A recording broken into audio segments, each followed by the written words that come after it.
Welcome to the Self-Publishing School podcast. This is the podcast to listen to if you're an aspiring writer or an author who wants to be more successful. On this show, you'll learn how to write and launch a book successfully, all from the top authors and people just like you who are doing it at the highest level. I'm your host, Chandler Bolt, the founder of Self-Publishing School, the author of the book called Published, and the CEO of selfpublishing.com. For free training on how to publish a book that sells 10,000 copies, go to selfpublishing.com/free training. Hey, Chandler Bolt here, and joining me today is Gillian Perkins. Gillian is a marketing strategist for online entrepreneurs and the author of the book Sorted. She currently owns and operates 4 successful companies in 4 completely different industries. Love that, offline and online. You may know her from her YouTube channel, which has almost 500,000 subscribers. I checked, and the earliest video that I could find was 3 years ago, which that's a lot of growth in a little bit of time. Today, so fun fact actually too, is she's actually a self-publishing school student. She worked with us to help publish her book. So I'm excited to talk with her about her journey for publishing her book, how she's grown so quickly on YouTube, and also about YouTube and using YouTube to sell more books or to grow your business. So Gillian, really great to have you here. Yeah, it's so great to be here. I'm excited to talk to you. I know, I was a self-publishing student, and that I had a great experience with that. And then we kind of our worlds diverged a little bit, and then we were brought back together recently. And so it's been really fun to connect with you a little bit and to do some fun things together lately. Yeah, 100%. And it's so funny. It's been so fun kind of reconnecting, because I feel like it'd been so long that, we were looking on YouTube and Googling different videos or YouTube searching different videos. And we're like, man, this is really great. We should reach out to her. And it's like, hold up, we worked together years ago. and just seeing how much you've grown, and we got lots of fun stuff to talk about and catch up on. So yeah. I'd love to go back to kind of the start from a book perspective. So why did you decide to write your first book, and what was kind of the purpose behind it? Oh, you're starting with hard questions I don't know the answer to. So I think part of it was, as I'm sure many people can relate to, I've always had this desire to be an author. I just thought that sounded like, it was on my bucket list, basically. And then without letting the story get too long, I had this strange life experience where, long story short, we bought a house, and then we were not able to move into the house because after we bought it and signed all the papers, we found out that there were renters in the house who we'd been told had a month-to-month rental agreement, and it turned out they actually had a year-long lease. So we could not move into the house that we had just purchased. And so we had to, but we had already given notice at the apartment where we lived, and we asked, could we stay longer? And they said, nope, we already rented it out to someone else. So we just had to pack up our lives, and we went and stayed at a different apartment for a couple months, and we stayed with my parents for a month. And finally, after a while, we were able to move into this house that we had purchased. But in this process, I was living with very little for several months. I specifically remember that I didn't even have a pair of scissors in the little bit of stuff that we'd packed up that we were actually living out of in these temporary places. And it was a stressful experience and a tough experience, but it was also a really good experience to live with so much less. Basically, I was forced to be a minimalist, just like the cold turkey, become a minimalist. And so I really saw a lot of benefits from my minimalism journey that was unintentional. And I wanted to share that with people and show them, some things that I'd learned in the process and how it had impacted my life since then. And some ways that I'd simplified both my possessions, but also my schedule and just my commitments and things like that to create a life that I enjoyed living more and was less focused on managing stuff and more focused on enjoying the things that I had and enjoying the people in my lives. Lives. Multiple lives. Okay, anyway, So I wrote this book, and I think I wrote it right before I met you. And in the month before I met you, I had sat down and I wrote this book in a matter of 1 month, about, I think, 32 days.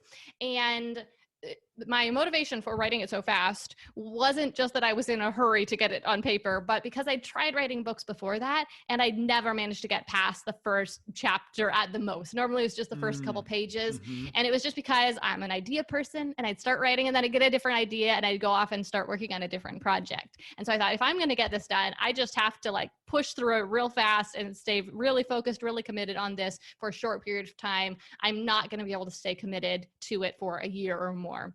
So I had written this whole book, and then we hopped on a plane just a couple days later, hopped on a plane and went to San Diego, and I met you in San Diego at a business conference. And it was just like fate, because I had a book that needed to get published and you told me how to publish a book. And that was Hal Elrod's conference, right? Yeah. Best year ever. Mm-hmm.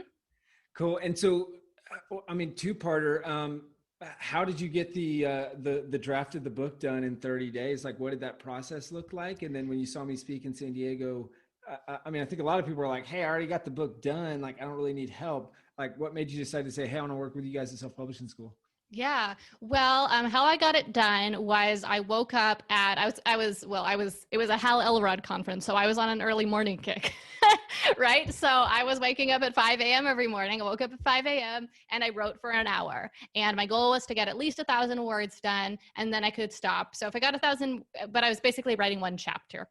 So you know, sometimes it was just 1,000 words, sometimes it was closer to 2,000, but just a minimum of 1,000 words and get through the chapter. And then I could call it a day and go back to bed, or, you know, not normally, but, and so that was good for me because at this point I had my first baby. And so he was going to wake up later in the day and I was going to be busy with him and also busy running my 2 different businesses that I was building. And so I was not going to have time later in the day. So I really just had to make it that first thing in the morning priority if it was going to happen. And that worked for me. I don't think I could have maintained that long term, but I could do it for a month and it got done. That's great. And then to answer your second question. Well, I think, I'd put a lot of hard work into the book at that point, but I had absolutely no audience. This was now a little bit over 3 years ago. It was maybe about 6 months before I started my YouTube channel that I run today. And so I had no audience. I had a handful of friends on Facebook. That was it. And so I just thought, how in the world am I going to get this book out into the world? How am I going to sell it? I don't think I stand a chance of getting a book deal from a publisher. I don't have an audience to sell it to myself. How would I possibly do this? And in the presentation that I saw you give in San Diego, you really just kind of opened my mind to like the possibility that even as an unknown author, that my book could potentially become a success, and you spoke the truth. That's awesome. And so I want to kind of follow-up question. What would be your advice for any moms out there trying to write a book? I mean, you had it sounds like newborn, 1-year-old, very young child. Yeah, he was about 2 at the time. Okay. And I was pregnant with my second, I believe. Okay. Who was born. Yeah, I was about 4 months pregnant or so. Well, I've heard a lot of moms say that they couldn't do that because they're not a morning person, so what worked for me wouldn't work for them. And I would just kind of challenge them and say, well, how important is it to get this book written? And also, you don't have to become a morning person forever, right? But you also don't have to be a morning person at all, because after your kid goes to bed at night, you could find some time then. The great thing about kids is that they sleep 10 to 12 hours a day, and adults sleep 8 hours a day, or a lot of us less, right? And I think God made it that way on purpose so that we don't go crazy. Yeah. So you have 2 to 4 hours, possibly more, of time when your child isn't sleeping, and you can do anything with that time. And I think a lot of the time as parents, we're tired from dealing with the children and all the other things that, are in our lives. And so we don't really have a lot of like decision-making power left in our brains. And so we just like scroll social media. So that's why morning can be great, because you're getting the first part of your energy before you have that decision fatigue. So you can choose to make a good decision and work on your biggest goal. But I know a lot of people also, including myself, get a lot of creative energy in the evening. And so after you put your kid to bed, you might feel tired, but if you're really inspired by what you're writing about, then you can funnel that creative energy into that project. Yeah. And It's funny how many, I feel like, people that we work with that actually, there's a girl on our team who's one of our coaches now. She started as a student, and she said she just gave birth or was about to give birth. I forget what, it was like on her computer taking a coaching call with her coach, like finishing the book. And so it's like, I feel like metaphorically, a lot of people talk about a book is you're birthing this baby as a book. And so it's almost like these simultaneous birthing of a kid Mm-hmm, mm-hmm. or pregnancy with a kid and pregnancy with a book. So that's really cool to see. What was the toughest part of the process for you? I mean, you got the draft done in 31 days. Was that the hardest part? Was it then moving into the marketing? I mean, you talked Oh, about launching with no yeah. platform, no audience. So I think that's good to hear, because a lot of people are probably, watching or listening to this saying, oh, cool, well, that's great for Gillian, but she probably has this massive audience, because you do now, but it didn't Yeah. start that way. So how'd you do that? And what was the toughest part? Yeah, I mean, going into it, I certainly thought the toughest part was going to be the marketing. That ended up being one of the easiest parts, really. The toughest part, I think, was two different things. One was as I was getting just towards the end of that month when I was writing the book, I was starting to lose momentum. I was tired of writing. I was kind of ready for the next project, really. And so just like keeping going at the end of that month was tough. But probably even tougher than that was the editing. I hired a couple people to edit, and that was something that I found it tough to find the right editor, but I also edited it one time myself. And it was just grueling to read the work that I had written, not because it was bad, but just because I was ready for the next project already. So I wasn't that interested anymore in this thing that I had written. And also just like, I mean, when you wrote it, you know what it says. And so it's hard to keep your focus and your attention on it. So especially for an entire book, like I can do it for a blog post, but for an entire book, it's just a challenge. It's kind of a marathon. 100%. Now, what was the most helpful part of the process in working with us, or like the most helpful piece kind of throughout that journey? Yeah, absolutely. It was just like the marketing strategy. Like I said, I had no audience. And so if I just like posted on, social media and said, I'm releasing a book, I mean, it would have been crickets. But you had a strategy that you guided me through with doing having a launch team for the book. That was so pivotal in the whole process. That launched, I didn't have an audience. So I had joined a couple Facebook groups, and I just shared in the Facebook groups, and I said, I'm working on this project. I'm going to be releasing this book soon. Does anyone want to be on my launch team and see the behind the scenes of the process and get a free copy of the book? That was all they were promised. But I think almost 300 people raised their hand and said, yes, me. And that's so that awesome. Really blew me away. And then, of course, whenever people sign up to say they'll help you something, you're going to have, a certain percentage of the people who do and who don't. Right. But at least 100 of them or so followed through and actually wrote me a review on Amazon and shared it on social media. And that was like the biggest thing. Like that strategy completely came from you.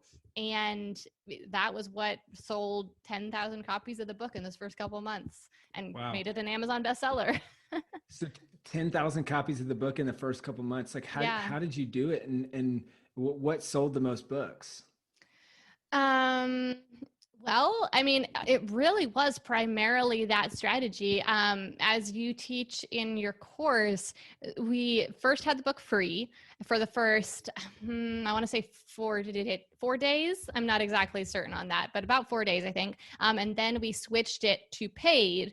And so when we switched it to paid, it stayed at the top of the free charts for an hour or something. And it also gave it a lot of momentum on the paid charts. So we just got a lot of visibility. And the other thing that I would attribute the success to, honestly, is the cover design. We used a designer who you recommended. And I think who designed the covers of a couple of your books as well. Oh, yeah. And she did an amazing job. I had tried to design the cover. Well, actually, I don't know if I tried myself, but I had tried having some other designers design it, and I told them what I wanted. And it really didn't work because I didn't really know what I wanted. And what they came up with was just not right. I knew it wasn't right. And so with this designer, I didn't tell her what I wanted. All I told her was like a vague idea I had. Like, I think I like this color and this color. Like, that was pretty much what I told her. And then I told her I wanted to keep it simple. Like, that was what I told her. And she created this, and it was beautiful. And I think that this cover on the Amazon charts just did really well. Like, it was very appealing to people. So it had visibility from being on the Amazon charts. And then it was getting clicks because it was pretty. 100%. And when it's all the fundamentals of a best-selling cover, right? It grabs attention, the title is easy to read, and your potential reader instantly understands what the book's about and whether or not it's for them. And when I look at that, and I've got your Amazon listing pulled up here, it's like I instantly see it. I see the cover, sorted, freedom through structure. Then you go straight into the book description. This is your chance to finally break free from clutter. Whether you realize it or not, your schedule, your schedule and your mind is filled with clutter. And then it's just straight into it, right? So I instantly understand what it's about. It's clear. It's a good looking cover. It's well designed. It looks professional. I think that's huge. And you did a great job on that. Let's shift gears a little bit. It sounded like the book came first. It's like the chicken or the egg, right? The book came first, then the YouTube channel. Is that correct? Or that is, yeah. That is the order of events. So people can learn from my mistake here. Not that I would necessarily change how I did this, but basically, I wrote this book about something I was just passionate about. And this started to grow my email list because I did not do this very elegantly, but I said, if you want more free stuff, this is like practically exactly my words. If you want more free stuff, then sign up for my email list. And about 1,000 people or so immediately went and signed up for my email list, which was really cool. But those people then had nothing to do with the business that I ran, which at the time was a local marketing agency I was running. And so I had been, working on growing my email list for my business. And then suddenly I had these people who had a different interest. So it did help to start to build my audience a little bit, but it wasn't nearly as strategic as it could have been. A few months later, I started my YouTube channel. I believe that this book came out in May, and then I started my YouTube channel in July. So it's just a couple months later. And was able to grow that. And the two weren't really related, but they could have been. And so that's like my advice to other people who might be doing this, regardless of which one you do first. If you're doing, two different things, just like if you can tie them together, then you're going to build more momentum. Yeah. So if you were to go back, you would have written a book that was related to your business first, and then you would have a book that's related to that business, and a YouTube channel that's related to that business. Yeah, so for sure. Whole ecosystem. I see.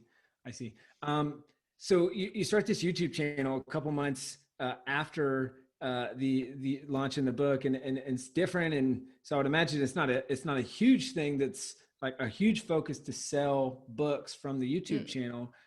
So why the YouTube channel? Why start the YouTube channel after you publish the book? Yeah, the YouTube channel is related to my business. So basically, I had a different YouTube channel now about 6 years ago, and the videos I made on this old YouTube channel were truly horrendous. Just like the quality was really low because I didn't know how to make videos at all. I had a really poor quality camera. Just everything about the videos that could have been poor quality was poor quality.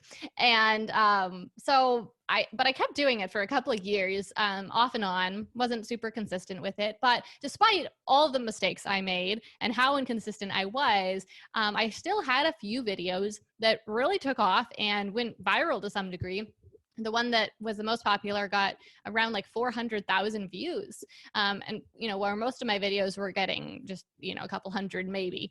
And so I shut that channel down because I had just like kind of realized how bad the videos were basically. And this wasn't what I want to be doing. I don't know what I'm doing here, but it's not my true calling. Like, long-term, this is not where I want to be. So I shut that channel down. But then a couple years later, I'm working on building my marketing agency. And I remember I was able to get visibility on YouTube pretty easily. Like, I didn't try that hard. I did everything wrong. And still, somehow, a lot of people saw my face, saw my channel. And so I decided to try it for my business. And so that was why I started that channel. And, I didn't, of course, know for sure it would work, but it seemed pretty likely to me. But I just committed for 3 months. I'm just going to post a video every week for 3 months and see what happens. And 3 months later, I had almost 4,000 subscribers on that channel. It was 1,000 the first month, 2,000 the next month, and then the following month from 2 to 4. And So it clearly was working. It only sped up from there. So and then I switched from one video a week to 2 videos a week to speed it up even more. But I don't remember what your question was at this point, but that's why I started the YouTube channel. Yeah. Why start the YouTube channel? And so then how did you get your early traction on your YouTube channel? Like what worked well? And then how have you grown so quickly since then? Yeah. So, I mean, like there's a lot that could be talked about here, but one of the things that really like gave me faith from the beginning that like there was a possibility of succeeding was I noticed that on YouTube, you know, I watch a lot of YouTube, and I noticed that I was hard pressed to find a channel that actually had good quality videos on it, that wasn't growing quickly or already big. Like I really couldn't find any tiny little channels that weren't moving at all that had great videos. So I thought if I can just learn how to make great videos, then I'm pretty sure I'm going to be successful at this. And so that seemed like it took a lot of the guesswork out of it, a lot of like the lottery element, you know, like people think, oh, if I get lucky, then my channel will grow. When I thought about it that way, it seemed like it wasn't going to be just chance, like it would be predictable. And so that's like, I would say one of the number one things that really contributed to the success of my channel from the start was just that I really focused on quality. Now, I hadn't gone to film school between my terrible videos and my great, you know, my new channel at all. So my first videos were not that great, but I was just really committed to showing up every single week, making the best video I could, and working on making every video better than the last. So like learning from my mistakes, basically. And just not being afraid to fail, but also, I don't know, like putting in a real effort. With the old channel, I was just making videos for fun, which is fine, but it was just for fun and I wasn't really trying. So that's the first thing that changed. The second thing was absolutely YouTube SEO. The cool thing about YouTube is that it is primarily search driven.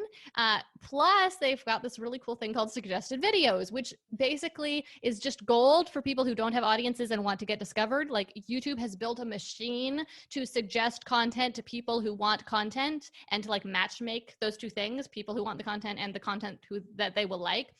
So if you start making videos and you're making good videos that some people will really like, then after a few months, the YouTube algorithm will figure out, oh, these are good videos, people like them, people click on them, and it will start suggesting them to more and more people. I mean, that's how content goes viral, and that's also how a channel can grow really quickly.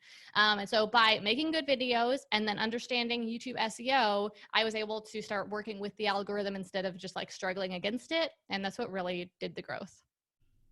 Hey, Chandler Bolt here. I hope you're loving this episode so far. It's time to go from inspiration to implementation. All right, so if you've learned something, we want to help you implement what you've learned with your book. So what I want you to do right now is go to selfpublishing.com/schedule, book a publishing consultation with one of the experts on my team. We'll talk about your goals for your book, your dreams, your challenges, your next steps, and we'll start putting together a plan. All right, so go to selfpublishing.com/schedule, book a call with the team. Let's see how we can help with your book. It's time to implement. Okay, so it sounds like a lot of growth is coming from, it's highest quality content possible, learn the algorithm, which I feel like is, in a way, it's funny when you learn these platforms or ecosystems, it's very transferable. Oh yeah. Amazon, same way as iTunes. It's high quality content that keeps users on the site, and then understand the algorithm. Mm-hmm. So let's talk about the understand the algorithm piece. Like, what are the biggest things that you learned there? How does that impact the types of videos that you create? Like anything that you learned as you went down that rabbit trails to like really say, oh, okay, here are the top 3 or 4 things that you can do to maximize suggested video views or YouTube SEO or all that good stuff.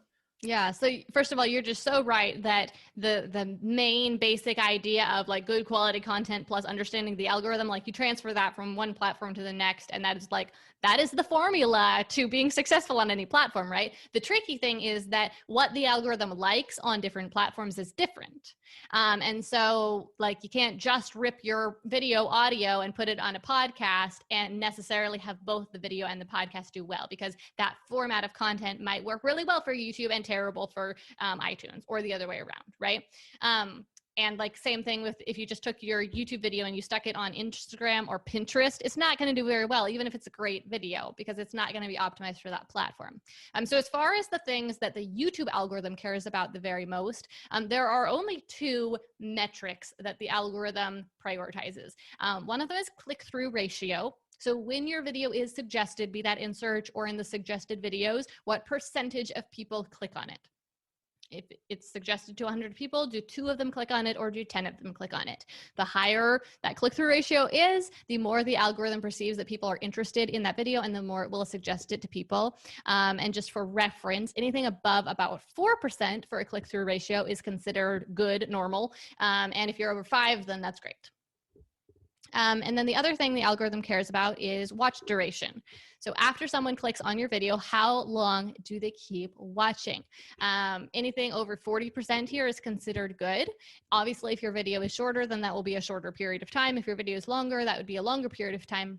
But sometimes people think, oh, therefore I should then make long videos so that I can get more watch time and rank better. And that can work, but the tricky thing is that the longer your videos are, the more difficult it is to keep the video fast-paced and interesting to keep people watching. And so your watch duration percentage tends to really go down.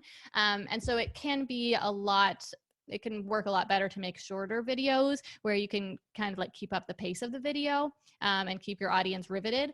The sweet spot for YouTube is 12 minutes, actually specifically 12 and a half minutes. That is the ideal length for a YouTube video, where it's long enough that you're going to rack up that watch time, but short enough that people will still click on it. They won't see it like, oh, that's a 60-minute video. I don't have time for that, right? And they'll actually normally watch most of the video. That's awesome. Taking notes over here. So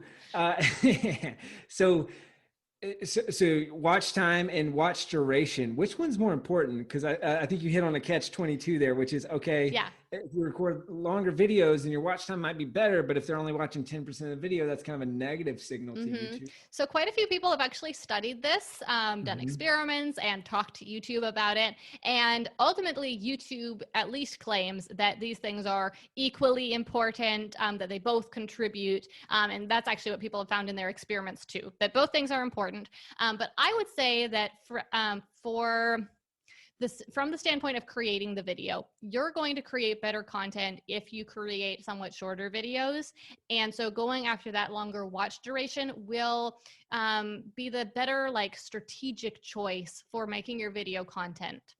If you're just trying to get people to like make a long video so that people will probably watch, even if they watch 10%, it's a lot of time, then you're not going to make your content in the same way. So it's better to make a shorter, punchier video basically and try to get people to watch the whole thing. Like that should be your goal. Get people to the end of your video. I see. How do you decide what to create videos on? And how does that, and how do you do that intentionally so that your channel grows faster? Yeah, well, it's easy to get video ideas if you are involved with your audience. So even if they're not, or involved with the audience you want to have. So even if they're not following you right now, if you're just in those communities, you're going to see the questions that are cropping up. You're going to see the topics that are interesting. So that can be like an initial starting place.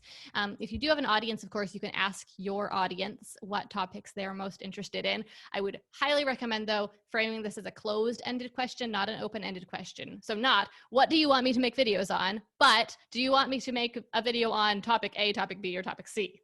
You will get many, many more responses, and the responses will be actually higher quality because people don't know what they want until you give them some options, right?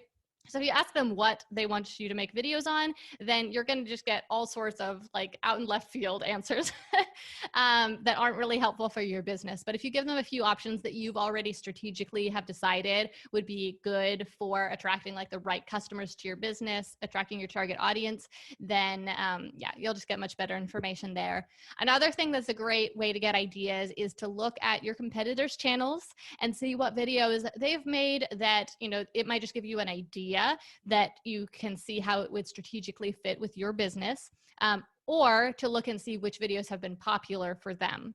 And I would highly recommend doing both, because you don't want to make a video just because it was popular, because you might be attracting the wrong people, and all views are not equal, right?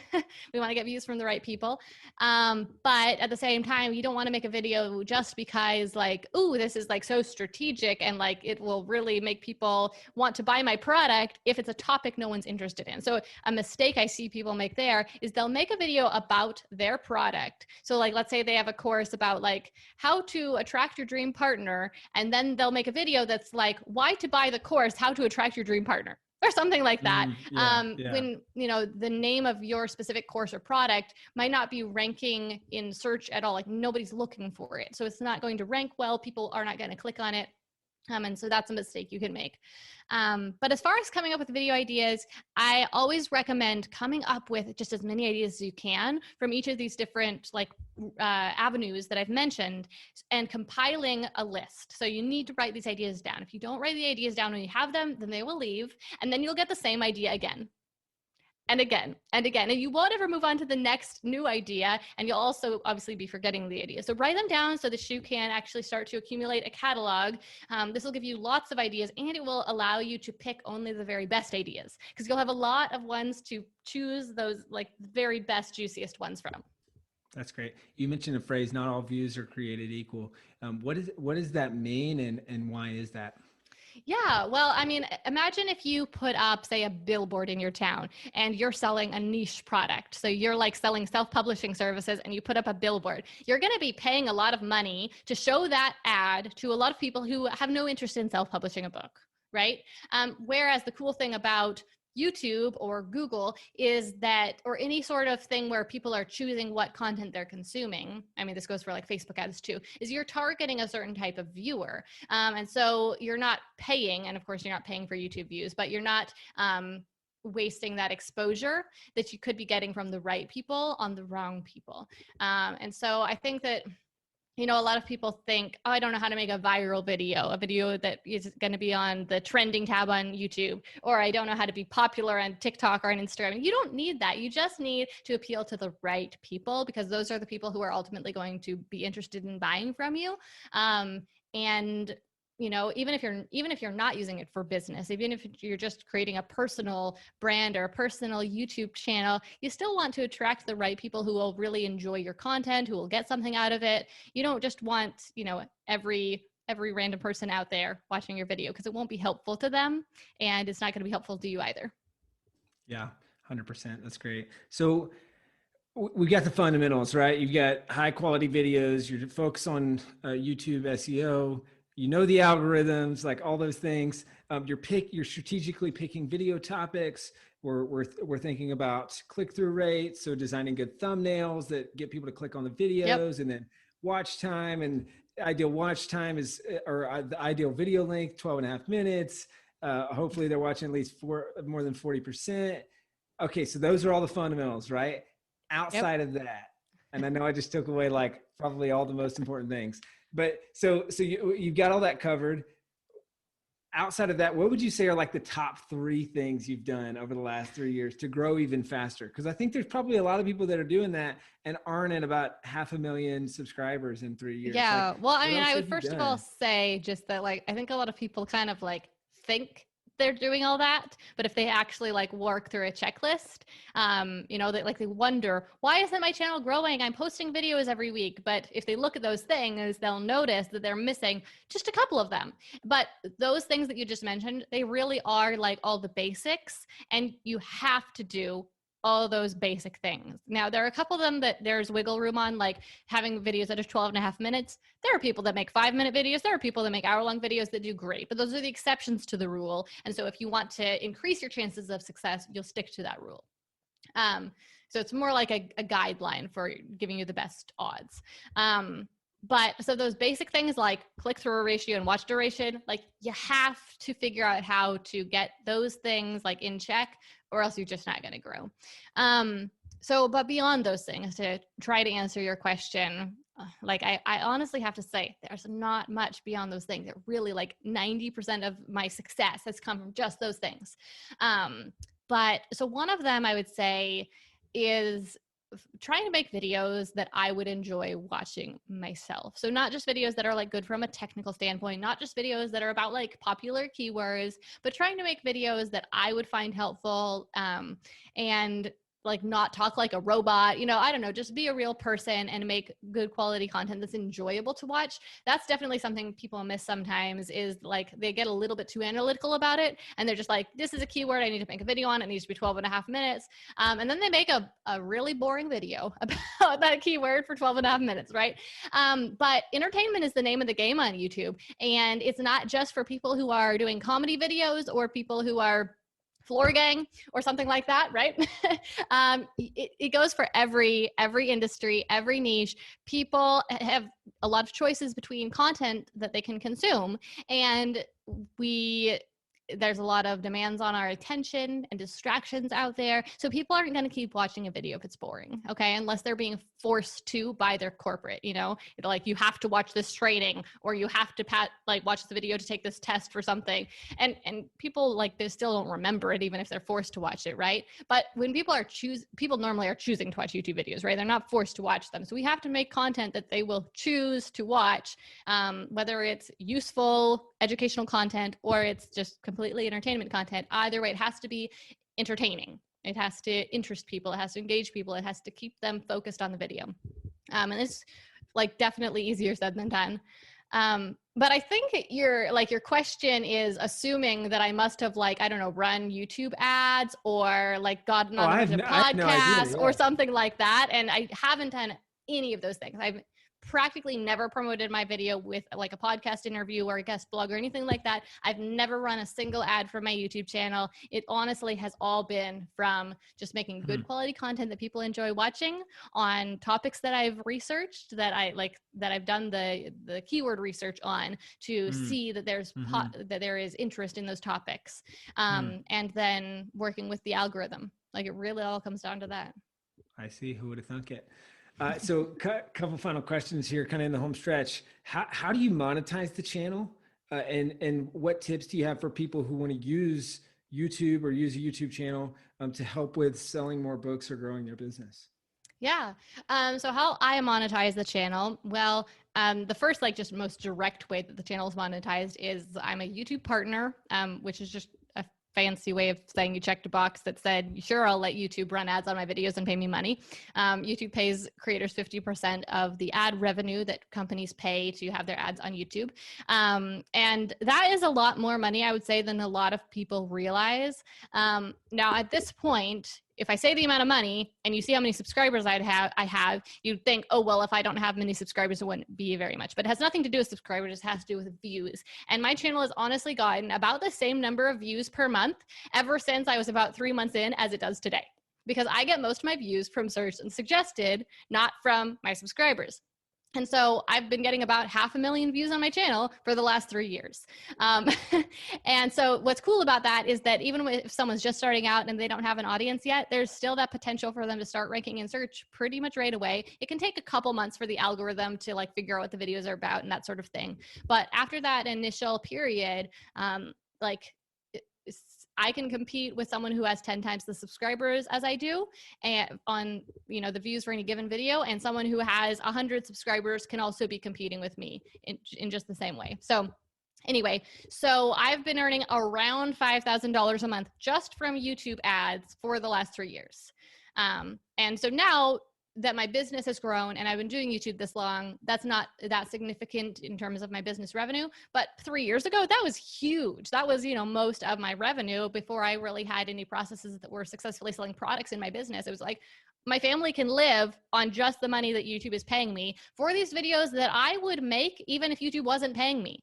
Because, making these videos is growing my brand. Making these videos is driving customers to my business. Making these videos is fun. So there are a lot of reasons I want to make these videos, and YouTube is offering to pay me. So that's a really cool opportunity that I think a lot of people don't realize is as big as it is.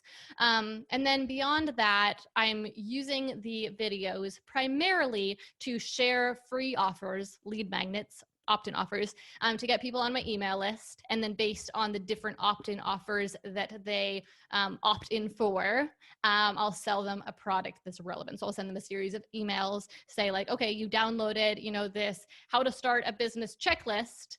And so maybe you're interested in joining Startup Society, which is a program that will guide you through the process of doing all those things you need to do to get your business off the ground. And so it's just a sales funnel where we're using YouTube as the visibility element and the element that is attracting the leads that then go through our funnel. That's great. And so I would imagine the majority of the revenue is from the products and stuff. Yeah. Specifically from my membership program. Cool. Now, what would be your tips? I know you're not doing this much because the YouTube channel is different than the topic of the book, but what would be your tips for people who say, all right, I want to use YouTube to help sell more books? How would you do that? Well, I think you might have better advice on this, honestly, than I do. I have some ideas, but they could do exactly what I'm doing with my other products. They could have some sort of opt-in offer and then send people a series of emails to sell the books to them, right? It's also just with a lower priced product like a book, a lot of the time, just the visibility, you can kind of like fast track people from hearing about it to buying it. So just like mentioning it in your videos, or even having like just a graphic that you add to the end of each of your videos that says like the title of the book and that like one sentence what it's about, and then find it on Amazon. That alone, when you're getting enough visibility, that could drive a significant number of sales. There are lots of different ways, visibility is really one of the hardest things to get, potentially, or at least a lot of people find it to be the hardest to get in order to sell the products. And so YouTube just provides a really, I would say, predictable way to create visibility aside from, or outside of paid sources like paid ads. I would say YouTube is probably the most predictable one out there. Awesome. Now, switching gears a little bit and kind of in the home stretch here. So, we've been focusing probably for the last little bit over a year on growing the self-publishing school YouTube channel. And then I've got another YouTube channel that's called 7-Figure Principles Show. It's about lessons I've learned from growing my company 0 to 20 million in 5.5 years. And so that's kind of like a fun side project, and very much like it's just like this thing that we're doing on the side that's not a ton of focus, but it's been growing pretty quickly. Mm-hmm. I'm curious, have you seen either one of those channels? Not to put you on the spot. I've seen the self-publishing school, and I haven't seen the other one at all, but I did look at your self-publishing school channel after we talked a few weeks ago, and I didn't know it existed, but I went and looked at it. Yeah. Okay. So off of first impression, you might not have anything, and I'm putting you on the spot. It's totally fine. Off of first impression, what are we doing well? What are we doing wrong? The things you're doing wrong stand out to me more. So yes, it's just posting these interviews in video format. Yeah, don't post this interview, Chandler. Okay, so there are two things that kind of three things, I guess, that I immediately just see that you could do to easily improve. One of them is video length, right? Like your videos, it's mostly these interviews right now, at least. And so on average, they're 50 minutes or so long. And so that's, obviously not going to be performing as well. If I look back on your channel just to last year, basically, I guess, then you weren't posting these interviews. You're posting a lot of videos actually that were potentially too short, but they were still doing better than the interviews were. But a little further back, we have a lot of videos that are around 12 minutes. And those videos, for some reason or other, have 10 times the views. So, those videos don't have to take a long time to make. They're only 12 minutes long, right? And so you're going to get a much bigger return on your time investment. And then the other thing is your thumbnails. So especially with these podcast interviews, you're using a template thumbnail. And it has different words on everyone, but it's a template, and templates do not do well on YouTube. Basically, people subconsciously think they've already watched the video. Now, if you ask them, did you watch that video? They'd say no, but their subconscious just takes a glance at it and thinks that they've already watched it and that they've already gotten the value from it. And so it moves on to the next more interesting thing. And so when I look back at your older videos, your thumbnails had a lot more variety to them. And so that's definitely a reason why they would have been doing better. It's also important to have relatively few words, typically less than 10 words, and normally a lot fewer than that. so that there's not too much to read. It's not too busy. Like it's easy to quickly read it. And also so the words can be bigger so people can actually see them and read them. And then one other little thing that not a lot of people would mention, but is that now you're using a red thumbnail, and red thumbnails don't perform as well on YouTube because the YouTube colors are black, white, and red. Your old thumbnails were blue and yellow, and those colors stand out on YouTube a lot better. So go back to your brand colors. Oh, wow. I would have never thought that. Anything else that you see, or any tips? Like if you were us and you said, cool, we want to grow from, let's call it, I think we're at 40-something thousand subscribers to 100,000 subscribers over the next year. Like anything else that you would do or pay attention to that we haven't talked about yet?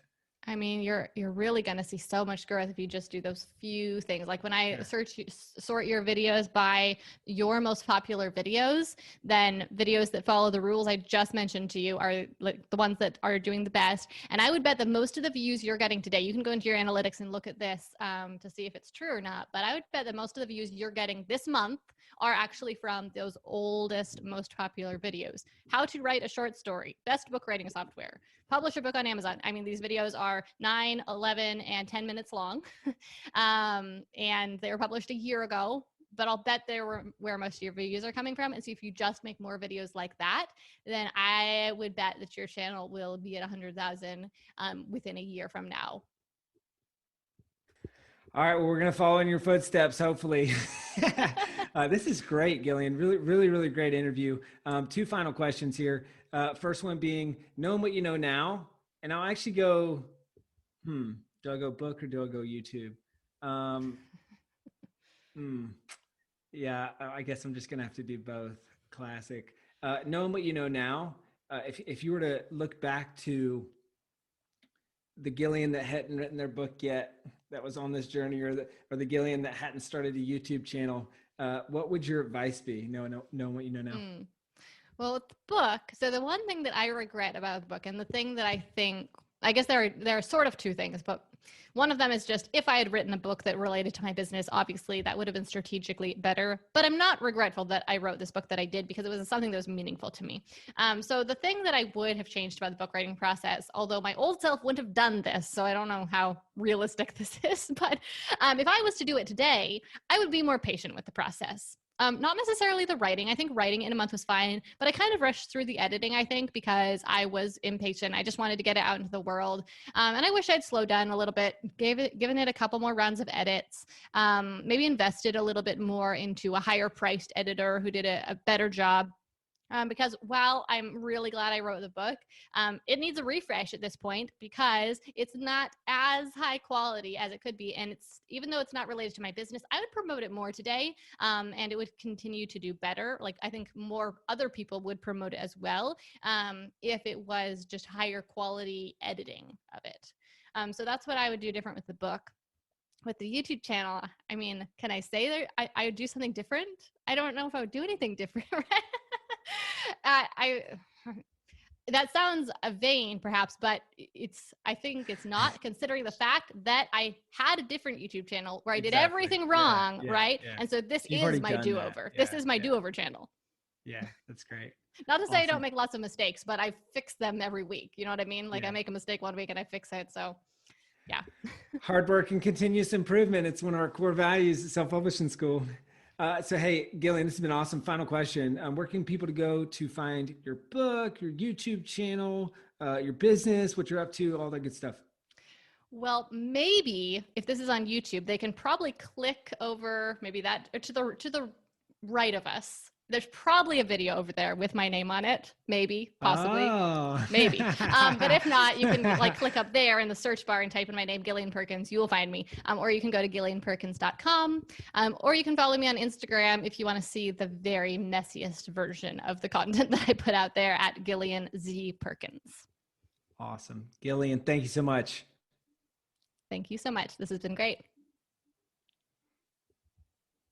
Thank you so much for watching or listening to this episode of the Self-Publishing School podcast. I know there's so many places that you can be spending your time. There's other podcasts that you could be listening to, YouTube channels that you could be watching.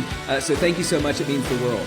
Now, I want you to do 3 things right now if you found this episode helpful. All right, number 1, I don't know if you know this, but we've got a YouTube channel. It's a companion channel to this podcast. All the video versions of the episode are on the YouTube channel. So number one, subscribe to the YouTube channel.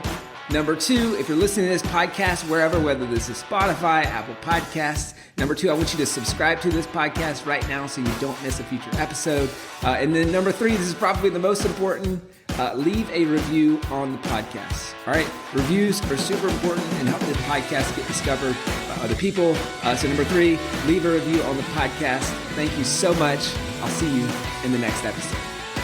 If you're on the fence about scheduling a publishing consultation call with my team, maybe you're not quite ready for that, I've got some free training that I think will be really helpful for you.